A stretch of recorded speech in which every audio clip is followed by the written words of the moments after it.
Hallo zusammen und herzlich willkommen zur 207. Folge vom Vollinen Podcast. Mein Name ist Oskar, vis-à-vis von mir digital zugeschaltet ist André. Hallo Und zusammen. ein Gast, wieder mal, nach 12 Folgen haben wir es geschafft, wieder mal einen Gast einzuladen. Der Winter ist zwar schon ein bisschen vorbei, aber wir haben gedacht, so ein Skifahrer, der braucht es wieder mal. Am besten auch noch Zuger, besser gesagt aus Ägeri, mit dem typischen Nachnamen aus Ägeri. Herzlich willkommen, Matthias Ite. Ciao zusammen. Hey, Wie Mattu, schön bist du bei uns. Ja, Schön, dass es klappt. Wir sind ja schon ein bisschen länger an dir dran. Allerspätestens seit dem Februar sind wir schon in Kontakt und darum bin ich extrem froh, hat das jetzt geklappt im Mai. Das Geile war schon, ja, ich freue mich auch, ja. der Oskar hat wirklich gesagt, als ich gesagt habe, dass du zugesagt hast, hat er gesagt, geil, es ist einer von meinen 3 Favorites, die ich für den Sommer im Podcast habe. Also du bist wirklich ein guter Fang für uns und wir freuen uns auf die Folge. Aber zuerst einmal, ich weiß nicht, viele von da werden die Frage kennen, aber wir fragen immer am Anfang ganz normal, wie geht's dir, wo bist du gerade und was machst du gerade? Ja, mir geht's gut. Ich bin gerade am Arbeiten wieder diese Woche. Ich habe noch ein Praktikum, das ich muss fertig machen muss. Ich bin in Bern in der WG und ja, ich freue mich jetzt mit euch da einen Podcast aufzunehmen. Geil, wir freuen uns auch. Und du bist der 11. Zuger Sportler oder Sportlerin, wo wir bei Vollinen bei uns haben. Und wir sind schon auch, ich weiß nicht, ob wir am meisten Sportler vom Kanton Zug haben, Oski, das Doch, wüsste ich doch, jetzt. da sind wir schon noch lokalpatriotisch unterwegs. Okay, sehr gut. Und ja, du bist gerade in Bern. Erzähl uns doch kurz, was dich auf Bern treibt und wie dein Leben im Moment, ich nehme an, es ist jetzt gerade ein bisschen ruhiger mit Skifahren, wie das so aussieht. Ja, genau. Ich bin in Bern, weil ich habe meine Lehre in Engelberg an der Sportschule angefangen. Ich habe dort eine KV-Lehre gemacht. Habe dort einfach den schulisch Teil können fertig machen, weil es wäre anschliessend noch ein Jahr ein Praktikum gewesen, 100%. Und ja, das habe ich bis jetzt rausgeschoben. Und vor 2 Jahren habe ich jetzt angefangen, das Praktikum auch noch zu machen. Ich darf das bei Swissi machen. Von dem her eigentlich gerade optimal. Und ja, darum bin ich jetzt hier in Bern ein bisschen am Arbeiten. Bin ich eigentlich gerade ziemlich anschliessend an die letzten Skitage ja, wieder zurück ins Büro. Also das heisst, im Winter Arbeitgeber Swiss Ski, im Sommer Arbeitgeber Swiss Ski. Korrekt, ja, genau. Ja, Geil. wie ist das so für dich? Ich meine, die meisten dürfen sich ja im Sommer ein bisschen, zumindest, sagen wir es so, sie dürfen auf Distanz gehen von Swiss Ski, den Aufbau machen. Du bist jetzt dort. Wie sieht das aus? Ja, es ist sicher streng, aber auf die andere Seite ist es eigentlich auch cool. Eben, du siehst mal die andere Seite, was so alles hindurch läuft. Ich bin vorher, habe ich noch nie können arbeiten, also ich bin noch nie im Büro gewesen, am Arbeiten. Und von dem her ist es sicher auch interessant, mal die andere Seite zu sehen, so gute Abwechslung. Und von dem her, ja, eigentlich cool. Und was würdest du jetzt sagen? Du hast jetzt ein bisschen beides, Arbeiten und Profisportler sein. Was würdest du sagen, was ist strenger? War ja schon schaffen. Also gut, Arbeiten. man muss sagen, also jetzt gerade, das ist jetzt so ein bisschen Schock, wenn du den ganzen Winter unterwegs gewesen bist und nachher wieder zurück Mhm. ins Büro kommst, den ganzen Tag in den Bildschirm schauen. Ja. Ja, merke ich jetzt schon, dass ich da ein bisschen an Anschlag komme. Ich glaube, ja, nachher halt mit dem Training, gell, bist du den ganzen Tag unterwegs, dann ist Schaffen schon streng. Also so im Mhm. Herbst habe ich mich dir schon gefreut, wenn ich wieder kann, ja, auf die Ski gehen. Hast am Nachmittag hast noch eine kurze Pause, kannst vielleicht noch kurz einen Nap machen. Und von dem her ist das schon anstrengend, aber für den Kopf schöner. Das ist Geil. eben noch lustig, weil der andere sagt amigs gleich überschaffen. Ja, es ist wirklich so, oder? Also ich meine, Sport ist halt, weil man es vielleicht so gern macht, auch so einfach, obwohl es vielleicht strenger ist. Ich weiß nicht, wie du das siehst, Matthias. Ja, völlig. Eben, es ist, ja, also es ist eine Leidenschaft. Es ist eigentlich so ein Traumberuf, wir dürfen, also wo ich jetzt ausleben. Und von dem her, ja, also klar hast du deine strengen Momente, aber die suchst ja eigentlich auch ein bisschen weit, dass du Fortschritt machst, dass du besser Mhm. wirst. Und darum, ja, ich schaffe halt eben, es ist einfach etwas anderes und eigentlich ich bin froh, darf ich jetzt die Erfahrung mal machen und ja, ein bisschen beides erleben. Genau, aber du bist ja primär als Skifahrer bei uns und für Leute, die dich jetzt noch nicht kennen, die nicht so viel mit dem Skisport zu tun haben, wer ist der Matthias Iten genau in XY-Sätzen erklärt? Das ist immer die beste Frage. Ja, eben, ich bin von Zug Skifahrer. Ja, schon von klein auf und das ist wirklich meine Leidenschaft. Und ja, jetzt eigentlich so die Saison so die ersten Weltcup-Punkte rausfahren. Und ja, was gibt's noch zu sagen? Ja, wir haben gesagt, es kommen ein paar klassische SRF-Fragen, also auf die musst du das auch ist so vorbereitet richtig. sein. Ja, Ja, also genau. zu der letzten Saison kommen wir sicher noch. Aber was mich wundernimmt jetzt in Bezug auf das, erkennen dich jetzt eigentlich mehr Leute auf der Straße? Jetzt, wo du ein bisschen im Fernsehen warst, wo du ein bisschen mal auf dem Leiterthron gehockt bist, wo die Leute mal das Gesicht gesehen haben. Ja, es geht. Also ich glaube, das ist vielleicht noch ein bisschen Vorteil beim Skifahren. Die meiste Zeit hast du einen Helm an und eine Brille.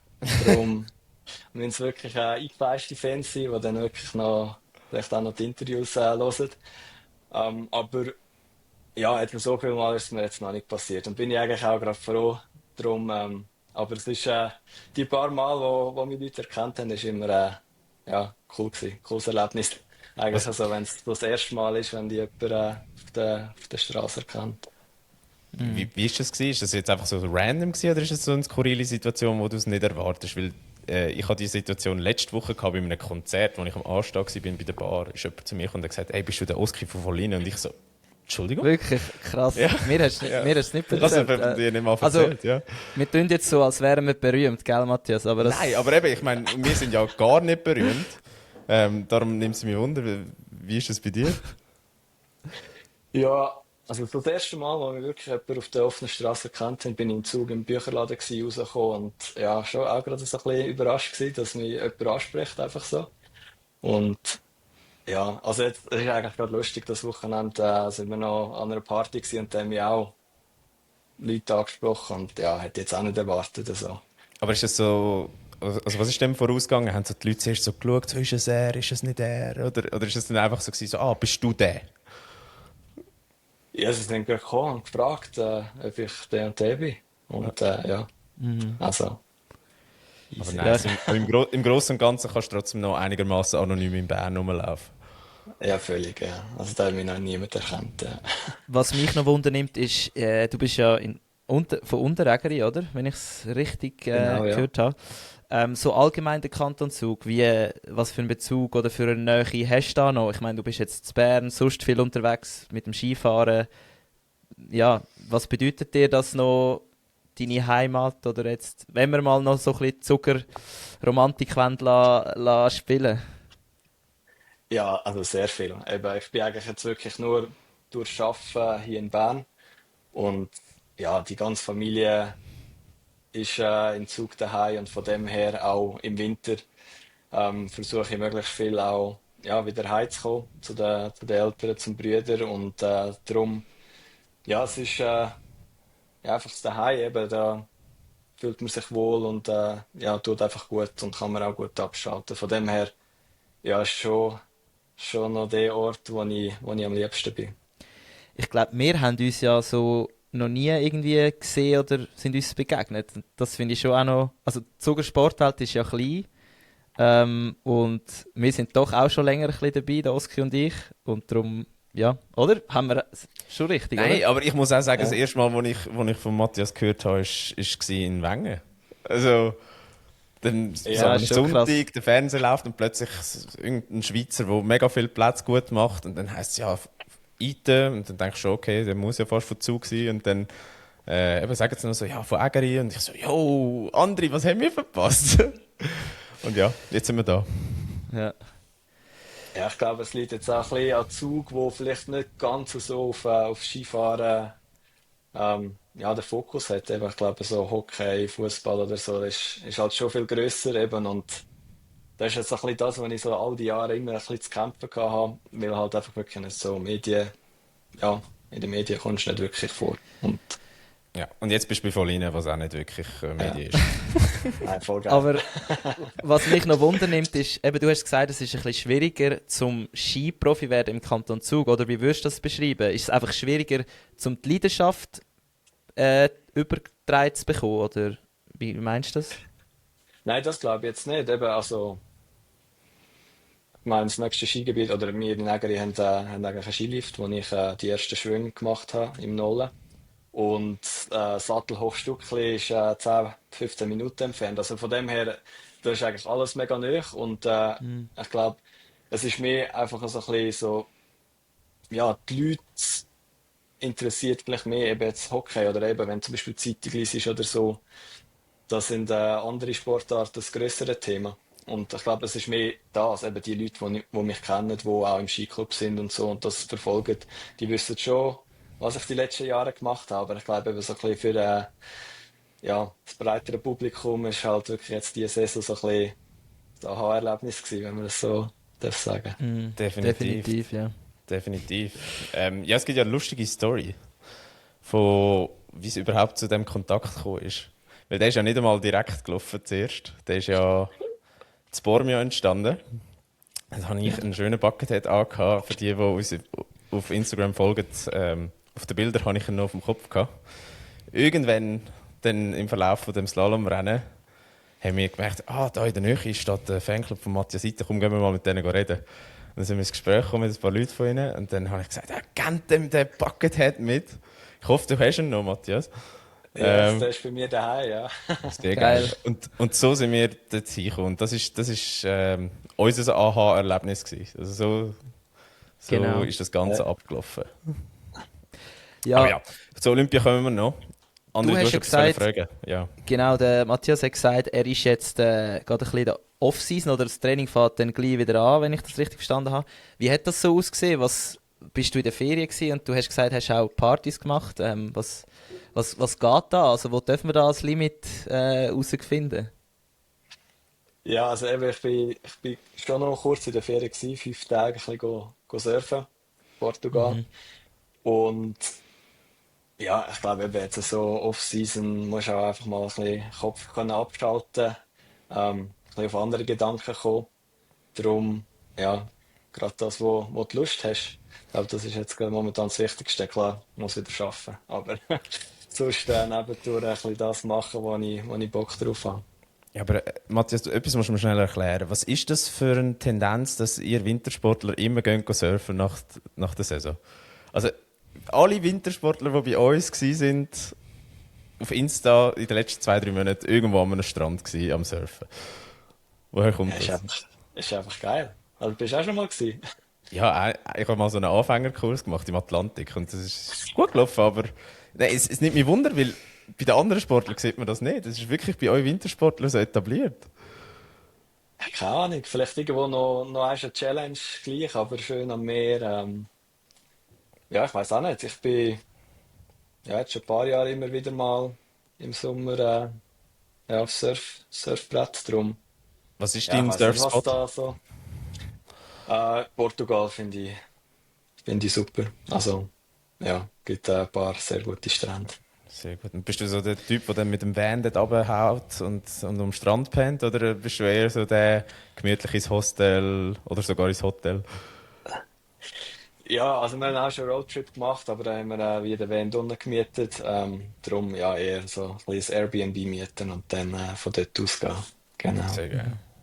Sehr Wie geil. schnell bist denn du einer, der schnell wieder ein Trainingsbedürfnis hat? Oder zählt für dich Surfen als Training? Also ich kann nicht mitreden, weil ich habe keine Ahnung von Surfen. Ich bin noch nie auf einem Surfbrett gestanden. Ich nehme an, es ist streng. Aber ob es Training ist für dich? Ja, nein, eben, wenn glaube etwas ja, was Spass macht, ist, oder ja, nein, ich bin in die Ferien gegangen und darum, ich habe es nicht als Training angesehen, aber es ist verdammt streng gewesen, also ich habe meine Arme kaum mehr mögen lüpfen. Weil durch das, dass ich halt auch nicht so regelmäßig das mache, ist es halt jedes Mhm. Mal, wenn du wieder das erste Mal auf dem Brett bist, ja, Kampf. Ja. Aber halt geil. Darum. Nein, es hat Ja. vor allem Spass gemacht und ich habe so ein bisschen Ende Saison bist du im Kopf halt schon Alex ein bisschen müde, musst einfach irgendetwas anderes machen. Mhm. Genau. Aber hast du schon wieder Skitage gehabt oder ist jetzt wirklich Off-Season, Off-Season? Also, dass man wirklich nicht drauf steht und in der Kraftraum und Kondition äh, ja, trainiert? Also ja, ich bin gerade noch vor der SM, bin ich noch eben die 5 Tage in die Ferien und nachher haben wir wie noch so einen Abschluss gehabt mit dem ganzen Team. Sind wir ja, ein bisschen Skischule gemacht, ein bisschen Off-Piste, 3 Tage und ja, einfach ein bisschen Skifahren. Und das war eigentlich wie so ein bisschen der Abschluss gewesen. Und jetzt ja, ist bis Anfang August Skipause. Das ist jetzt vor allem jetzt eben ein bisschen Erholung und nachher fährt nächste Woche wieder das Kondi an. Wie muss man sich Sicher das ein Block, den du vorstellen? gerne hast, oder? Ja, es ist wieder eine Abwechslung. Also nach dem Winter ist es nachher schon cool. Wieder ein bisschen aufs Rennvelo. Genau. Wie muss man sich das vorstellen? Also noch schnell zurück zum Ski-Weekend von Swiss Ski. Also einfach alle Ultra-Profis, die gehen Off-Piste fahren und irgendwo in einer Hütte schlafen, oder wie läuft das ab? Ja, nein, es ist eigentlich, also der Trainer hat das organisiert. Wir haben einen Skilehrer gehabt, 3 Tage lang, und wir sind in St. Anton gewesen, und den ersten Tag haben wir wirklich so ein bisschen Übungen gefahren, Kurzschwingen, Einbein-Skifahren. Es ist mega warm gewesen, es ist so sulzig gewesen, also ja, es ist eigentlich, es hat richtig gut da. Am zweiten Tag sind wir eben mit dem Guide wirklich neben raus, also so richtig alpin, das bin ich noch nie gewesen, und es ist ja eigentlich ein richtiges cooles Erlebnis gewesen und Mhm. ja, ein bisschen etwas anderes. Und am dritten Tag sind nachher wieder der ganze Staff noch dazu gekommen, und dann sind wir einfach ein bisschen auf der Piste, ja, gefahren, haben das ein bisschen, ja, noch ein paar Übungen gemacht und ja, einfach ein cooler Abschluss. Aber ja, teilweise kommt das einfach so ein bisschen Skifahren fast ein bisschen zu kurz, wenn wir so die ganze Saison immer Fokus, Mhm. Training, Rennen. Von Aber du dem her, lächelst gerade so, als fehlt da noch so ein kleiner Teil, den du gerne würdest erzählen, aber nicht darfst. ja, wir haben jetzt einfach wir haben eine gute Zeit gehabt. Ende Saison noch ein bisschen Après-Ski, also von dem her darf auch nicht zu kurz Medientraining, kommen. sage ich da nur. Medien trainiert. Genau, ja. Immer Sehr schön gut. lächeln. Gut, das musst du ja nicht sagen, was dich kompromittiert bei uns. Wir haben Ah, ja nein. spätestens in Patrick Fischer gelernt, trau diesen Sportjourneys nicht alles zu, gell? Vielleicht, Genau. nicht, vielleicht ein bisschen etwas weniger sagen, als man sollte. Oder will. Ähm, Du hast noch gesagt, dass du das Ende von dieser Saison wirklich ein bisschen erschöpft warst. Bist du mehr erschöpft gewesen als jetzt in den letzten paar Saison? Wenn wir jetzt zurückschauen, das ist deine erfolgreichste, mit Abstand erfolgreichste Saison gewesen, mit Olympischen Spielen und Weltcup-Punkten und allem. Wie stark ist die Erschöpfung anders gewesen Ende Saison jetzt als sonst? Ja, ich glaube halt, in dieser Saison sind sehr viele neue Eindrücke dazugekommen, wo ja, sicher auch ein Stück weit halt ein bisschen anstrengender gewesen sind wie mit den vorherigen Saisons. Ich glaube, Ende Saison ist mir ja nach jedem Winter immer ja, ist so eine Müdigkeit rum. Und, aber ja, ich glaube eben trotzdem, es sind teilweise halt gleich ein bisschen längere Tage, eben gerade wenn du so ein bisschen, ja, noch ein bisschen Medientermine hast und ja, das noch ein bisschen dazu kommt. Ähm, ja, von dem her, ich bin sicher müde gewesen, aber es ist jetzt nicht, ja, dass ja, viel schlimmer gewesen wäre wie in anderen Jahren. Mhm. Mhm. Wie fest bist du im Flow gsi in dieser Saison? Also hast du jetzt am Schluss wie so einen Moment gehabt, wo du eigentlich fertig gsi bist und geschaut hast, oh krass, was ist alles gerade passiert? Oder bist du eher ein Mensch, ein Typ, der alles immer im Moment ein bisschen bewusst kann wahrnehmen Nein, ich glaube, das ist, also ja, du hast sicher so ein, zwei Momente, wo gerade so ein bisschen das Ganze ein bisschen zusammenkommt, aber sonst, es ist schon immer alles so Schlag auf Schlag, dass es, ja, glaube schwierig ist, gerade immer alles wieder ja, können zu verarbeiten. Und vor allem, wir haben im Januar haben wir so viele Rennen, wo ja wirklich Schlag auf Schlag kommen. Da bleibt dir eigentlich fast keine Zeit, zum, zum das Ganze zu verarbeiten. Aber ich glaube, eben jetzt in dieser Saison, ich bin ja gerade in dieser Zeit wirklich im Flow gewesen. Und dann ist eigentlich, ja, ist geil, wenn so viele Rennen nacheinander kommen, um Mhm. das ja, gerade so ein bisschen mitziehen. Ich glaube, nachher Ende Saison ist nachher immer wieder ein bisschen längere Pause und dann ist es ist eh schwierig, über die ganze Saison wie in den Flow reinzuziehen. Darum, ja, ich glaube, ich habe im richtigen Moment verwünscht und ausgenutzt. So. Was ist denn ausschlaggebend gewesen letzte Saison? Was ist anders gewesen, dass du eben dort so im Januar Klick gemacht hast und dann plötzlich die Top 10 Resultate eingefahren hast?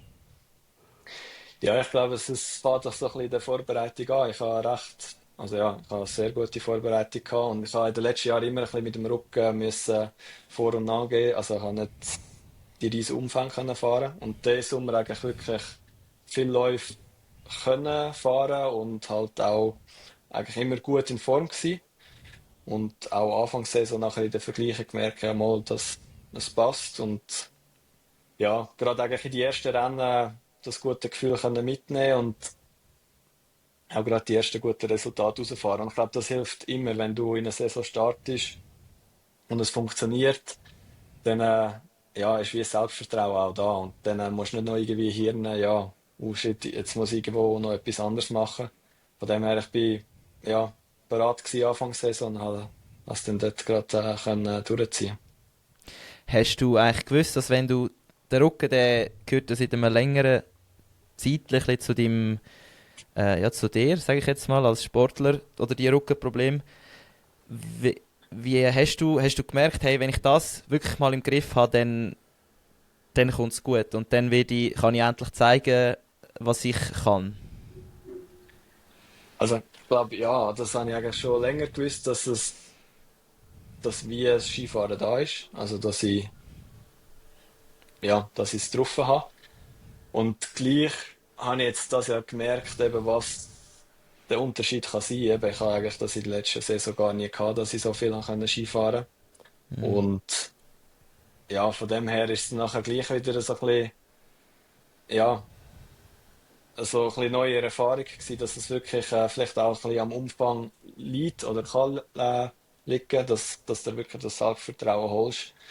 Und das dann auch, eben klar, wenn du viel mehr Läufe kannst fahren, kannst du auch ein bisschen Material testen, weißt du so ein bisschen auf allen Verhältnissen, was funktioniert. Und ja, vorher haben wir halt irgendwie so zwei, drei, vier Läufe können machen pro Tag und das ist dann halt schon nicht mega viel. Darum, ja, es ist sicher sehr positiv gewesen, dass es jetzt so funktioniert. Weil Genau. mit dem Rücken ist es ja scheinbar, wenn ich das richtig gelesen habe, wirklich so schlimm gewesen, dass du dir überlegt hast, aufzuhören zu fahren, oder? Ja, also, du hast ja eben immer ein bisschen die Momente, wenn du eben so ein bisschen Verletzungen hast, wo du eben gerade so etwas, wo halt einfach nicht weg ist, wo halt einfach wie so gegeben ist, dass du dir so Gedanken machst. Aber ich glaube, ja, das Feuer hat immer gebrannt und es ist jetzt wie nie so gewesen, dass ich gemerkt habe, ja, jetzt wegen dem Rücken bringe ich meine Leistungen nicht mehr auf die Ski und darum, ja, habe ich eigentlich so richtig mit dem Gedanken schon nicht gespielt. Und ich habe auch immer wieder Resultate herausfahren, wo mir wie gezeigt haben, dass es gleich richtig ist, dass ich dranbleibe. Mhm. Was ist so ein bisschen deine Strategie gewesen, wo mit so Sachen oder eben den Verletzungen, die nicht weggehen oder Problemen, wie hast du sozusagen deinen Körper besser kennengelernt oder was hast du dafür gemacht, dass du schlussendlich hast können das Problem beheben? Ja, also es ist ein riesen Lernprozess und lernst eigentlich immer dazu. Ich glaube, so äh, der grösste Unterschied oder das, was ich dazugelernt habe, ist wirklich so ein bisschen halt die Erholung. Ist eigentlich simpel, aber es ist halt wirklich ein wichtiger Teil, auch eben wenn du viel trainierst, musst du irgendwann dich auch können erholen, dass der Körper erstens Fortschritt kann machen und halt auch eben, wenn du irgendwo ein bisschen angeschlagen bist, dass er sich wieder kann regenerieren. Und ja, ich habe halt wie nie wir haben nie können sagen, was genau wirklich so die Wunderlösung ist. Darum, ich habe sehr viel ausprobiert über die Jahre. Und ich glaube, das ist auch so ein bisschen etwas, wo mir auch immer geholfen hat, eben so ein bisschen offen zu sein auf neue Sachen ähm, und ein bisschen ausprobieren. Und gleich halt einfach wirklich dranbleiben und so halt die kleinen Sachen immer mitzunehmen. Also eben so ein bisschen, bei mir ist Rückengeschichten sind viel auch ein bisschen mit dem Rumpf. Und ja, dort halt einfach konsequent dranbleiben über all die Jahre. Also was Mhm. heisst konsequent dranbleiben? Ja, halt einfach die Stabi-Übung auch, ja, jede Woche, ja, musst du halt einfach deine Übungen machen, dass, Dass er dass nicht verhebt. irgendwie verloren, ja, dass er verheft, genau. Und ja, halt auch so im Warm-up, es ist nicht, eben wenn du am Morgen früh am Berg bist und dann halt einfach noch eine Viertelstunde Warm-up musst machen, dass halt einfach der Körper ready ist mit der Zeit wird das einfach streng, aber du musst es halt einfach machen, weil sonst Genau. bringst du keinen Schwung her. Und ja, es sind halt auch so Sachen, wo mit der Zeit Mhm. lernst. Eben, wenn du so jung bist, ja, Ja. Warm-up, was ist das? Ja, das kennt man auch aus dem Breitensport, das kann ich dir sagen. Wie oft meine Schulter wehtut nach dem Paddel, wenn ich nicht aufwärme. Ja, Ich mache es trotzdem nie. Ich verstehe Du dich, aber musst auch nicht, Oski. eben, Du ich musst auch muss nicht nicht. Darum ist es Spitzenleistung umso erbringen. schöner, dass du eine Lösung gefunden hast für dein Problem. Und eben, wie gesagt, wenn wir jetzt zurückblicken, Val d'Isère, Startnummer 61. Du kommst als 30. in den zweiten Lauf und verbesserst dich auf Platz 10. Also ja, das ist dein erste Ausrufezeichen gewesen letzte Saison. Wie ist das für dich gewesen? ja, also Wahnsinn. Ich glaube, eben so im ersten Lauf, ich habe gewusst, die Piste ist ein richtiges Massaker. Sind schon einige Athleten ausgeschieden, darum ist dann immer eine Chance, dass halt die 30 kannst reinfahren. Aber ja, als ich ins Ziel gekommen bin, meine Fahrt hat sich nicht schön angefühlt. Darum bin ich im ersten Moment ein bisschen überrascht, gewesen, dass es überhaupt gelangt hat in die 30. Und natürlich als 30 ist auch ein bisschen glücklich in den zweiten Lauf geschafft. Und Aber ich nehme an, ja, das ich nimmt glaube, man, oder? Das sagst du nicht nein. das nimmt man mit Handkuss. Und ja, nachher ich habe gewusst, eben, wenn ich jetzt einfach nur so ein bisschen runtergurke, bringt mir genau nichts. Ja, darum, ich habe versucht anzugreifen, gleich schon auch ins Ziel zu kommen, aber ja, ich glaube, ich habe ja, von meiner Form profitiert, gutes Selbstvertrauen gehabt und ja, es ist natürlich cool, dass es nachher gerade so aufgegangen ist und ja, gerade 20 Ränge nach vorne gegangen ist, ist schon sehr geil. Und ich nehme Mhm. an, es war das erste Mal in deinem Leben, gewesen, wo du auf so einem Leader-Thron gehockt bist, oder? Ja, also Oder zumindest im ja, Weltcup. im Europa, ja, im Weltcup.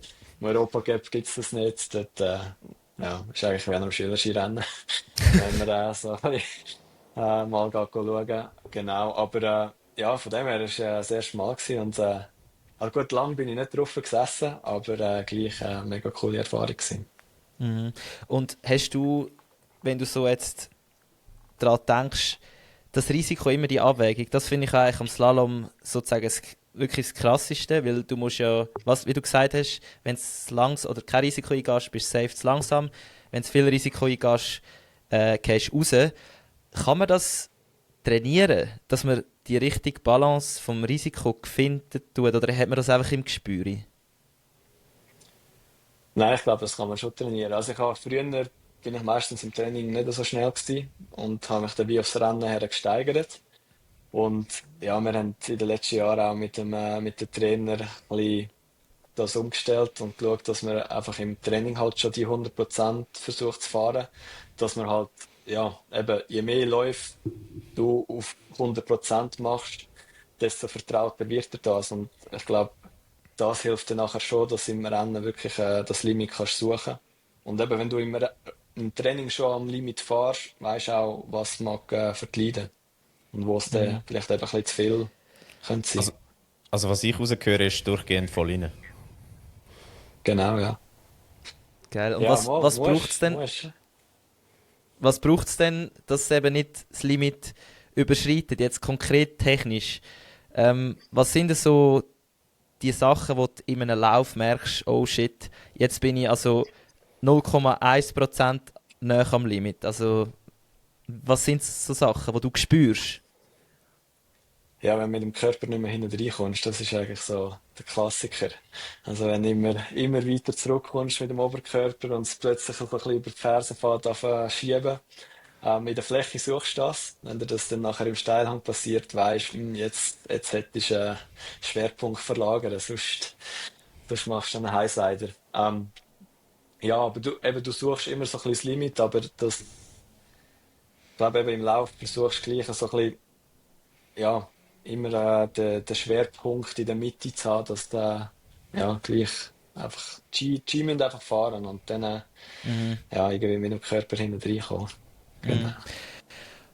Was mir aufgefallen ist, ich habe ein paar Podcasts gehört, wo du auch dabei gewesen bist, und dort hast du immer wieder gesagt, es gibt so viele Leute im Europacup, die ähnliches Niveau haben, und dann braucht es so das Quäntchen Glück, wo sozusagen dich dann führen in die grosse Manege bringt, und dann hast du deine Chance und dann kannst du sie nutzen. Der Moment, wo du dort ja, so gut vorgefahren bist, ist das so ein Moment für dich gewesen, wo du gesagt hast, hey, jetzt habe ich mich ein bisschen von dem Europacup abheben. Ja, also ich glaube eben so das erste Mal Weltcup-Punkt rauszufahren ist, ja, ist so ein bisschen ein Meilenstein in der Karriere. Und gleich bedeutet es eigentlich wie noch nichts. Es gibt dir einfach selber Selbstvertrauen und so ein bisschen Bestätigung, dass das, was du machst, richtig ist. Aber eben, ich habe ja eigentlich die ganze Saison bin ich noch mit einer höheren Startnummer gestartet und habe wie immer wieder das Gleiche müssen machen, mich wieder für den zweiten Lauf qualifizieren mit einer höheren Startnummer. Also von dem her, so der Kampf ist eigentlich die ganze Saison rum gewesen. Darum, ja, musst du dann gleich irgendwie noch so ein bisschen am Boden bleiben und sagen, ja, du musst eigentlich wieder genau gleich als nächstes Rennen an den Start gehen, wieder genau gleich fokussiert sein, dass es funktioniert, aber es gibt dir auf jeden Fall Selbstvertrauen. Das ist gerade, also ja, allgemein im Sport ist so und so, also zum Erfolg zu haben. Wie viel Selbstvertrauen hast du denn aus dem mitgenommen für die nächsten Rennen? Ja, schau mal das Resultat in Wengen an, Mann. Was ist das für eine Frage? Ja, aber es nimmt mich mehr Wunder, was sind deine Gedanken gewesen zwischen Val d'Isère und Wengen? Oder wie hast du dich selber gesehen? Ja, nicht viel anders. Eben, ich war eigentlich geflasht gewesen von dem Resultat und ich hatte halt wie gedacht, ja, eben so gerade das Top 10 mit den ersten Weltcup-Punkten ist jetzt schon wild und eben kannst halt nicht erwarten, dass es nachher bei den nächsten Rennen auch gerade wieder so aufgeht. Von dem her habe ich schon versucht, irgendwie einfach mein Ding durchzuziehen. Ähm, und ich glaube, das habe ich nachher auch immer so ein bisschen versucht, wenn irgendwie Leute gefragt haben, zu sagen. Eben, also der Fokus ist wirklich immer so ein bisschen gewesen, ja, sich wieder für die zweiten Läufe qualifizieren. Und ich habe das versucht, irgendwie so ein bisschen verinnerlichen, einfach so ein bisschen bei der Basic zu bleiben und jetzt nicht irgendwie zu gross daran rumstudieren, ja, was das jetzt für ein Resultat war, sondern einfach eben Skifahren und mein Ding durchziehen. Ja, von Ihnen würde ich jetzt sagen, klassisches Understatement von Schweizer Bro, Sportlern. Ja. ich wollte gerade sagen, es ist wirklich so klassisch, wie du das sagst. Also mega auch reif als Sportler, habe ich das Gefühl. Weißt du, so völlig, als hättest du schon wirklich langes Mentaltraining hinter dir, wo du weißt genau, was du dir selber musst sagen. Machst du das? Ja, also, jetzt meinst du Mentaltraining, mache ich auch, Ja, ja. genau. Und Ja. ich glaube, es ist schon auch, eben, ich bin jetzt auch nicht mehr Rookie, also ich bin auch schon 26, von dem her habe ich schon ein paar Jahre jetzt, wo ich Rennen fahre. Von dem her, ich glaube, ich habe schon auch so ein bisschen durch meine Karriere immer wieder so ein bisschen Sachen gelernt und ja, gleich sind jetzt das Jahr viele neue Sachen dazugekommen, aber ja, so ein paar Tools eben kommen wir mit auf den Weg über und ich habe versucht, eben das so ein bisschen umzusetzen und es ist mir ja sehr gut gelungen, habe ich das Ja. Gefühl. Genau, ja, Aber kann man so was mich sagen. jetzt trotzdem Wunder nimmt, wenn du eben sagst, mental und möchtest versuchen, auf dem Boden zu bleiben und Sachen und Basics richtig machen und weiterhin dranbleiben. Nach Val d'Isère hast du ja die halbe Olympia-Quali schon gehabt. Ist es mal ein Thema gewesen bei dir, wo du gesagt hast, hey, doch, es liegt jetzt drin? Also, es sind zwar meine ersten Weltcup-Punkte, aber doch, eigentlich nur mal so ein Resultat und ich bin dabei.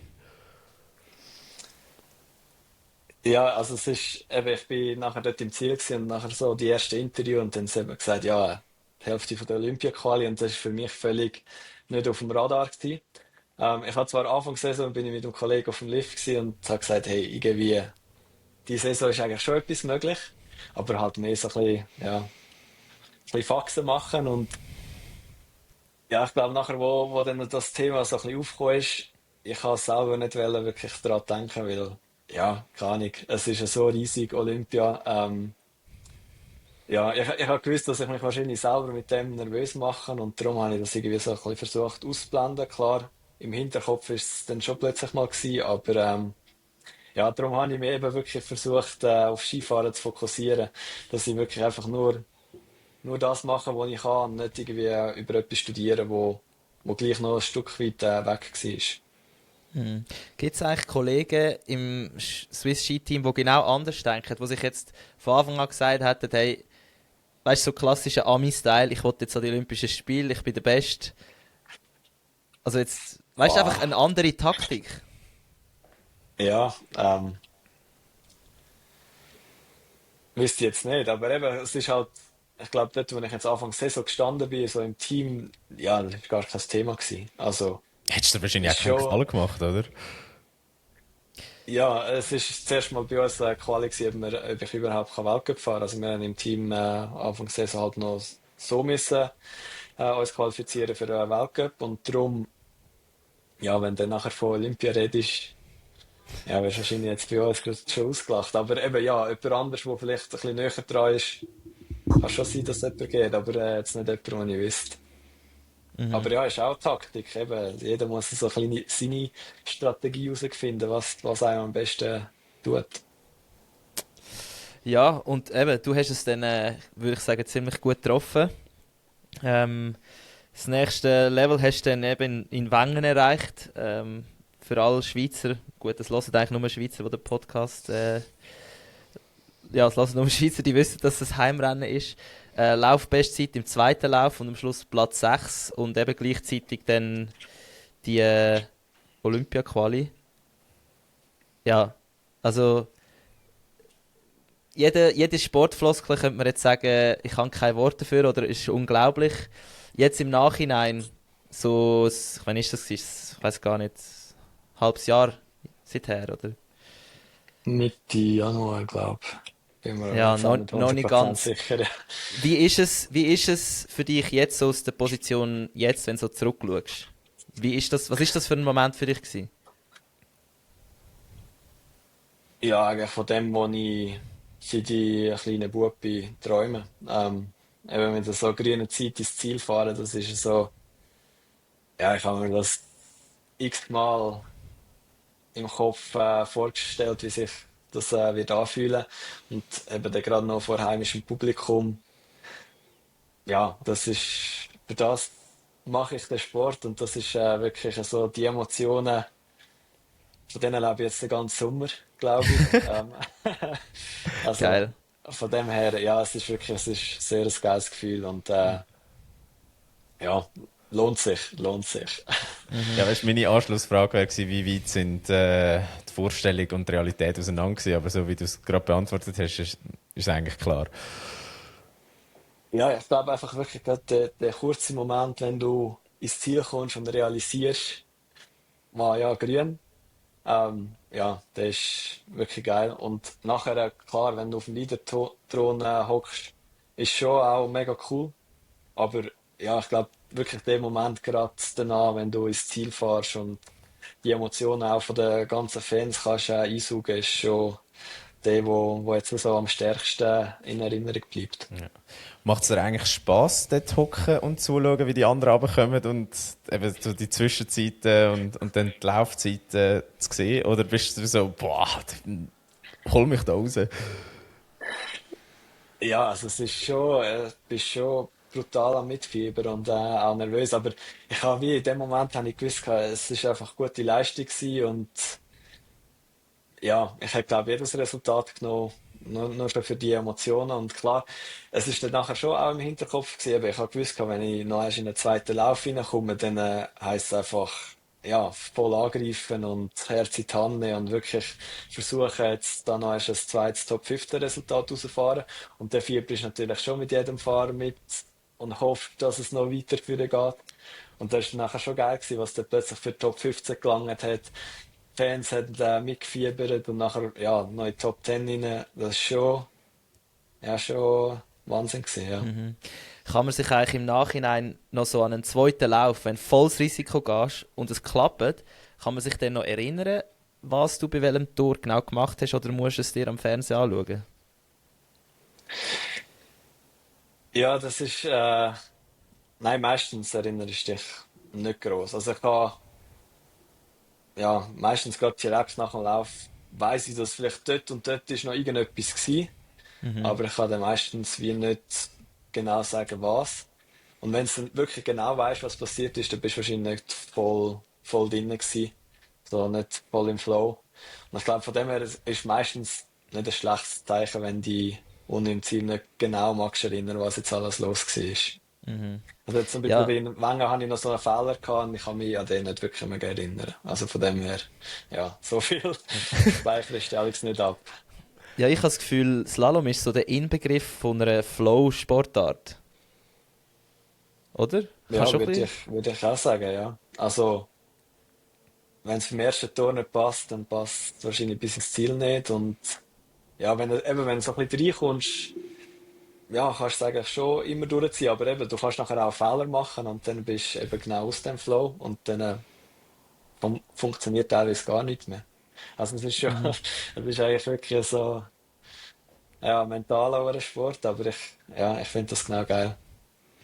Was ist denn für dich eben das Anspruchsvollste am Slalom? Ist es das Körperliche, das Mentale, oder ist es die ganze Außenwelt, wenn jetzt besser und besser wirst mit den Medien? Was macht es für dich schwierig? Ja, schwierig. Eben, es hat ja so viele Faktoren, die im Slalom zusammenspielen, dass es funktioniert.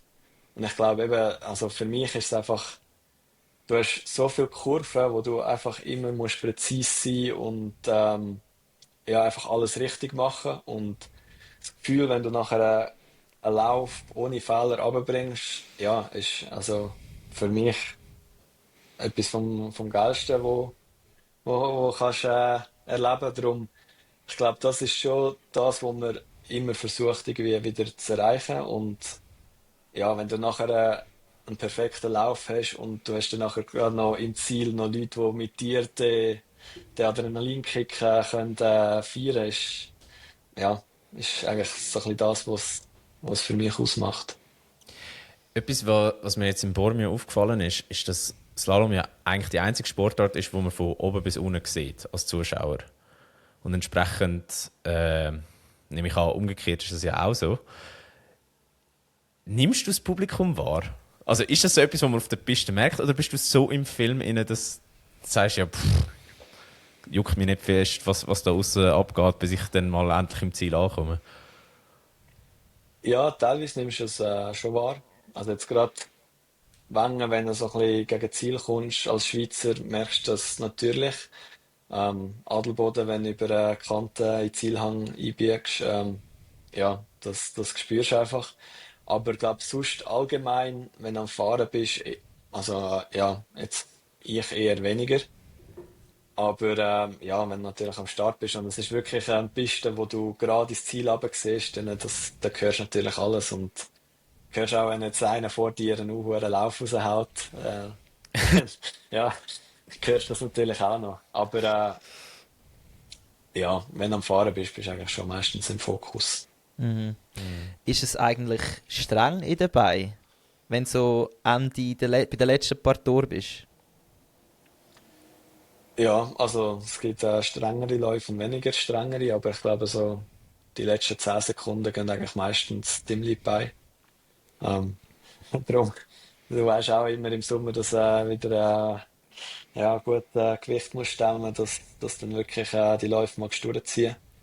Und es sind ja meistens auch so ein bisschen die letzten Tore, die ziemlich entscheidend, also entscheidend können sein. Du kannst viel Zeit verlieren, aber eben kannst auch viel rausholen. Und das hat dann meistens auch viel mit der Müdigkeit zu tun. Eben wenn die letzten 10, 20 Tore noch vollspritzig kannst absolvieren, machst du auch gleich einen Unterschied. Und darum, ja, gibt schon Läufe, wo du Beine sehr fest spürst. Also alles gegen Minuten ist streng. Ja. Und was sind so deine Lieblingsstrecken, bevor wir zum Thema Olympia gehen? Weil wir haben jetzt nicht mehr so lange, aber das nimmt mich noch Wunder. Ja, ich glaube, so ein bisschen, wenn es abwechslungsreich ist, wenn es ein bisschen Fläche hat, wenn es ein bisschen paar Tore so im Halbsteil hat zum Schieben und gleich noch ein paar steile Tore. Ich habe es nicht so gern, wenn es so wirklich ja, ein Hang ist, wo alles gleich ist, von oben bis unten. Ja, so ein bisschen Abwechslung, das gefällt mir. Ja, und dann schlussendlich der Olympiahang, wie ist denn der? Also was ist das für ein Hang gewesen? Wie kann man den beschreiben? Ja, er hat gut angefangen und nachher ist er ja, sehr, sehr flach geworden. Und ja, sagen wir so nicht mega interessant. Ja, ab der Hälfte ist es wirklich flach eben für das Slalom. Aber ich nehme Ja. an, das hat deiner Erfahrung nicht so viel geschadet. Weil ich nehme an, vor 2 Jahren hättest du jetzt nicht gesagt, Bormio, dort bin ich auch dabei. Und dann plötzlich stehst du doch dort. Nein, eben, also von dem her, ich bin mit allem zufrieden gewesen. Von dem her, es ist wirklich ein Wahnsinnserlebnis gewesen, eben überhaupt dürfen an den Start zu gehen, die Schweiz dürfen zu vertreten. Ähm, ja, ist etwas Wahnsinniges und ich glaube, es ist nachher genug schwierig geworden, auch mit dem Verhältnis bei uns im Slalom. Also von dem her, es hat schon seine Tücken gehabt und du hast gleich ja, alles müssen rausholen, dass du dann auch schnell bist. Weil eben, es heisst zwar, es ist einfach, aber dass du nachher schnell bist, ist dann gleich noch ein anderes Thema. Also es braucht dann schon auch gewisse Qualitäten, wo in der Fläche zum Zug kommen müssen.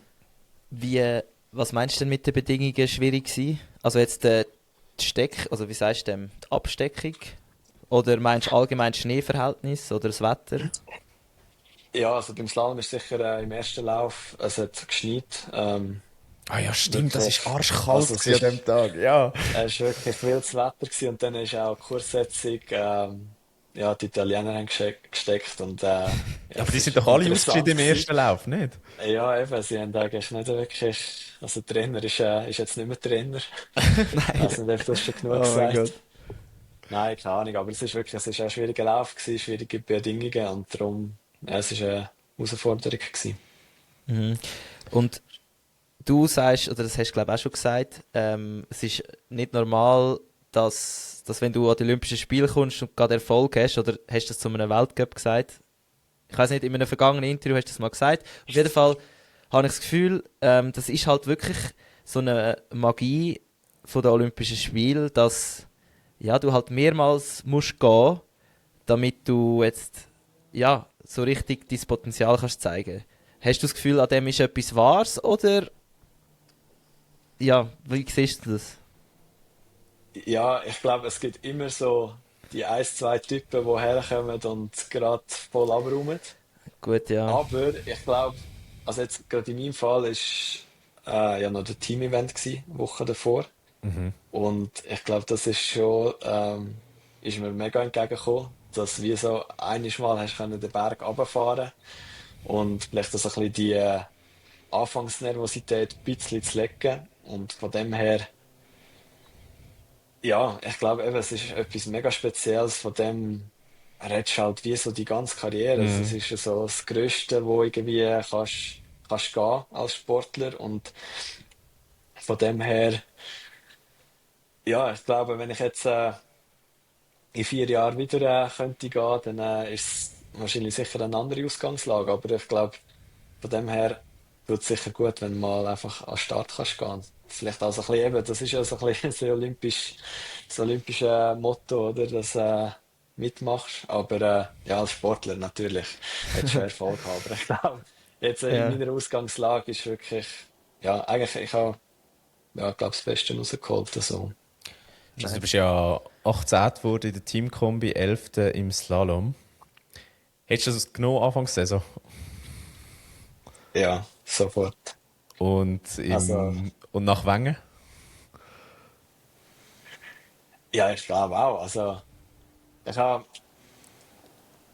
also eben, du träumst immer, das ist klar, aber irgendwo durch musst du auch realistisch sein. Und ich habe gewusst, gerade die zwei Resultate sind eben, ich bin bei beiden Mal eigentlich so, ja, so um 25 Stunden habe ich mich für die zweite Läufe qualifiziert. Und ja, dann sind mir einfach zwei super Läufe gelungen. Und es haben noch viele andere Faktoren zusammengestimmt, dass ich nachher so weit führen bekomme. Und ich habe schon gewusst, dass halt an den Olympischen Spielen sind ein bisschen weniger Athleten rum, aber die vorher am Start sind, die Die fahren können. alle Weltklasse und können sehr viel auch gewinnen. Darum, ja, also mein Ziel war das Top 15 und ich glaube eben nachher mit dem 11. Rang, ich habe wirklich im Ziel so einen kurzen Moment gehabt, wo ich gemerkt habe, wo so wirklich so ein bisschen alle Emotionen zusammengekommen sind, wo ich so ein bisschen habe können auf die Saison zurückschauen und müssen sagen, ja, wow, ist jetzt eigentlich wirklich, von dem hast du immer geträumt und bist jetzt ja da auf der grössten Bühne, die es eigentlich gibt im Sport, ist schon ja, ein Mit, schönes Gefühl. mit sehr grosser Unterstützung. Du hast ja einen ganzen Car gehabt, der extra für dich über die Nacht dorthin gefahren ist, oder? Ja, es war Wahnsinn gewesen. Eben, Fanclub mit dem Skiclub zusammen haben da gar organisiert. Cool. Und ich wollte eigentlich nicht wissen, wie viel wirklich kommen. Ich habe gewusst, es kommen ein paar. Und ja, also das ist natürlich nachher mega schön gewesen, nachher auch mit den ganzen Leuten, die mitgekommen sind, mich unterstützt haben, nachher anzustoßen. Ja, ja, wirklich mega gewesen. Ja, weil die sind ja was haben sie gesagt, 3 am Morgen oder so losgefahren. Die ganze Nacht Ja, sie haben, durchgebrettert und dann Skirennen geschaut und wieder ja, heim. genau, genau, ja. Also das bedeutet mir mega viel, eben so den Support auch zu spüren. Und es sind so viele, die mich jetzt schon all die Jahre immer unterstützt haben, ja, mich auch geglaubt haben und das überhaupt ermöglicht haben, dass ich jetzt da darf stehen. Und von dem her, dass sie das nachher auch können miterleben, ist schon mega cool. Aber ich meine, wenn es zum Beispiel die Olympischen Spiele Pyeongchang oder Peking, ja, dann hast du die Möglichkeit nicht. Und von dem her, das ist mega schön gewesen. Mhm. Wie hast du es eigentlich sonst erlebt in Italien, Olympische Spiele? Also, hast du es als gut oder angenehm empfunden? Jetzt abgesehen mal, dass deine Fans haben können kommen.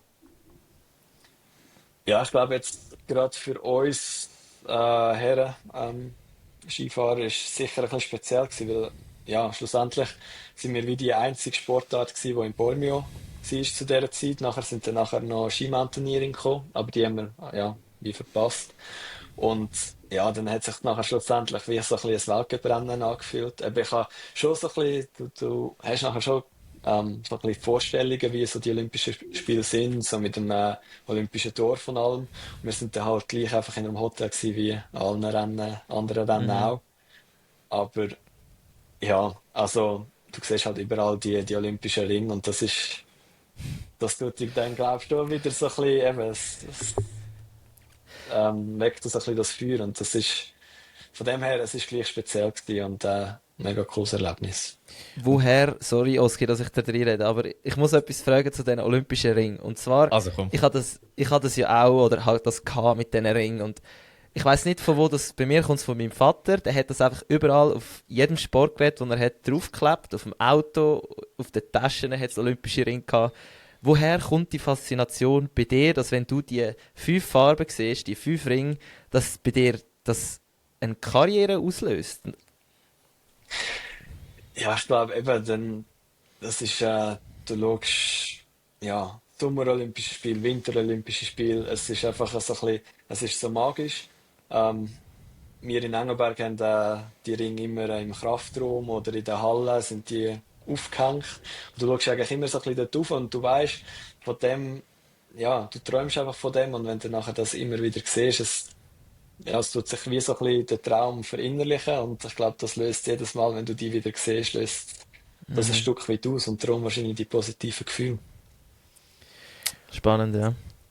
Und du hast ja Sorry, die Oski. coole Situation gehabt, In beiden Rennen hat es Gold gegeben für die Schweiz.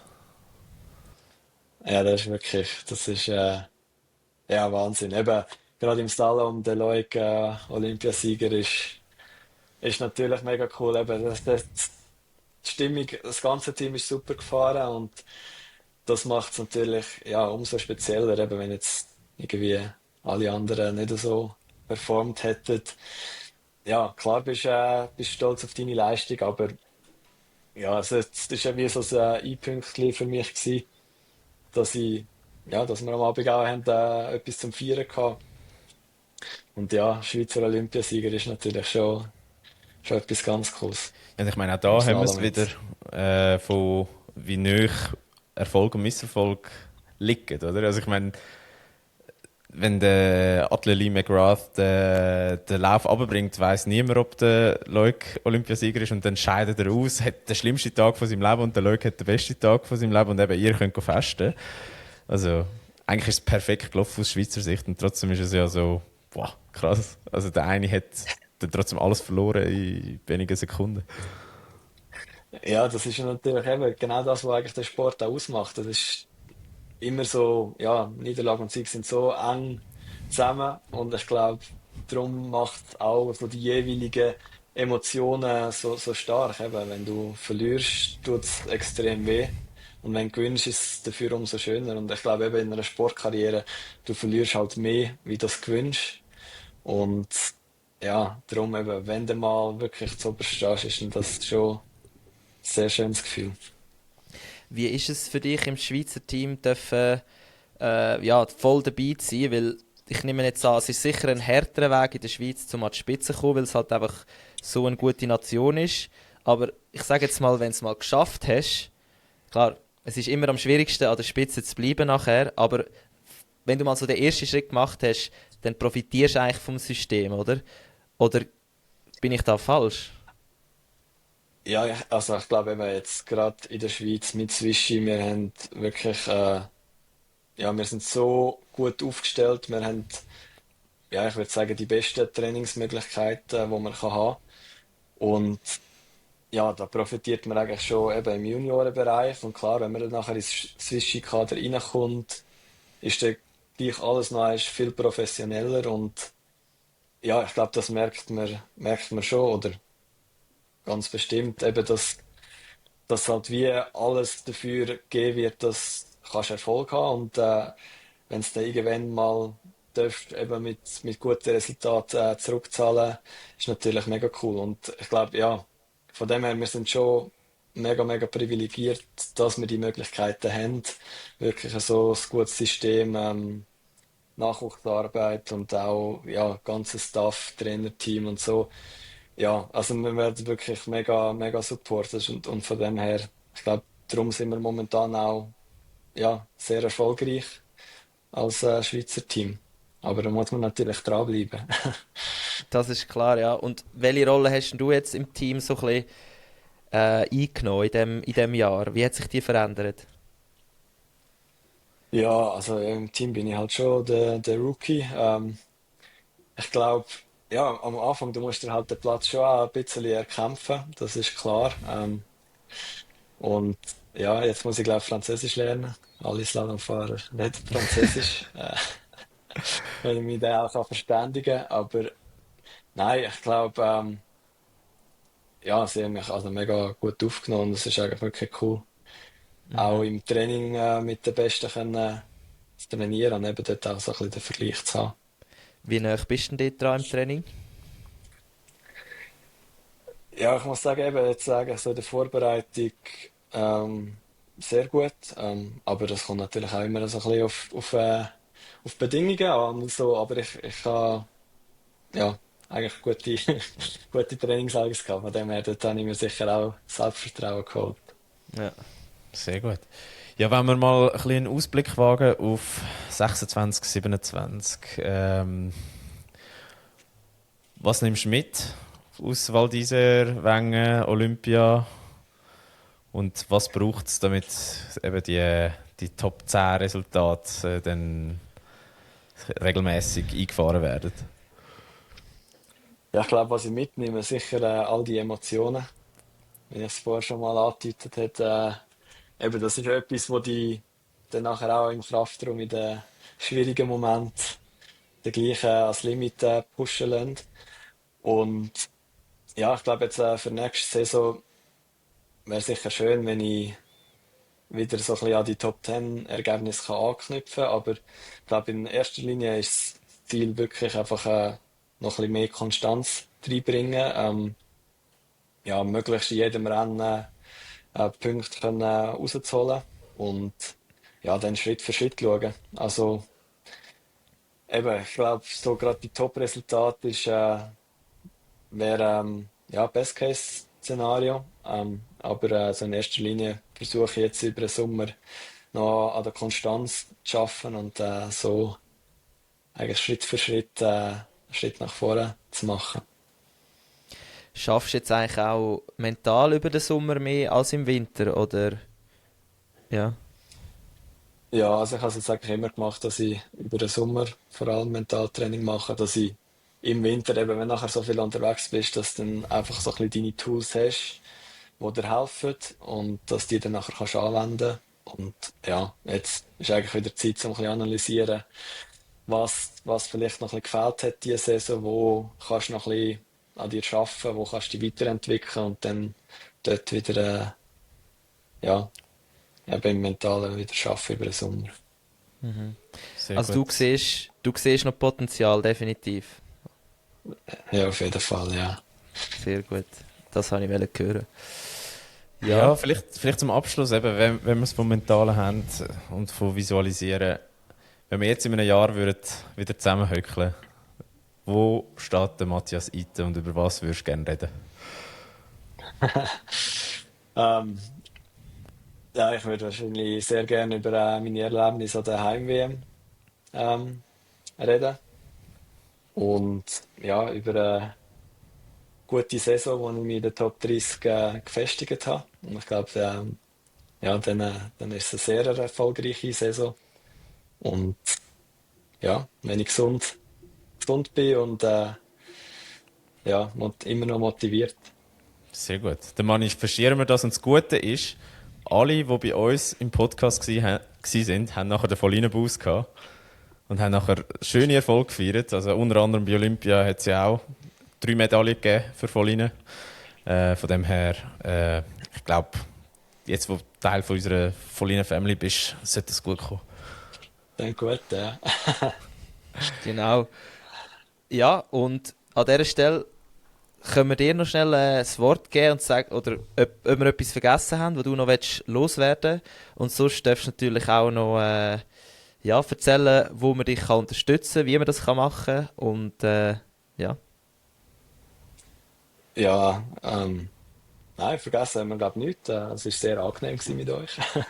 Danke. Und Gleichfalls. ja, unterstützen, gell? Ich habe einen Fanclub, dort Sehr ja, sympathische kann Leute, man muss mich, man sagen. sehr sympathische Leute, genau. Ja, kann man mich unterstützen, kommt mir ein bisschen Infos über und ja, genau, sonst Instagram? Daumen drücken an der Rennen. Ja, Instagram, was ist mein Name? Matthias Itten, glaube Sehr gut. ich. Ja, genau. Okay. Ja, Ja, mega cool. Eben, wie gesagt, auch von unserer Seite ein grosses Dankeschön, dass du dir Zeit genommen hast. Die Skifahrer ist meistens jetzt der beste Moment, um sie zu verwünschen, weil nachher sind sie wieder irgendwo weg in der Welt draussen. Und darum schätzen wir das sehr, dass wir dich verwünscht haben. Und ja, ich glaube, in dem Sinn dürfen wir als Ende gehen von diesem Podcast. Wenn ihr immer noch dabei sind und Matthias und uns zugelassen habt, dann danken wir euch. Es war wirklich eine spannende Folge gewesen. Den Podcast könnt ihr abonnieren auf Apple Podcast und auf Spotify. Und wir geben uns wirklich Mühe, um die coolen Sportlerinnen und Sportler von der ganzen Schweiz, von der Welt, Welt haben wir noch nicht so, aber aus Zug. zusammenzubringen. Aber alle aus Zug, das ist unser grosses Ziel. Und darum, ja, überlasse ich jetzt das weitere Outro am Oski.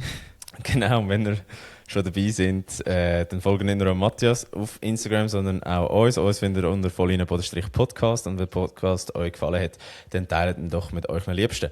Und in dem Sinn, bleibt gesund, macht für Sport und wir hören uns nächste Woche. Ciao zusammen. Ciao. Zusammen.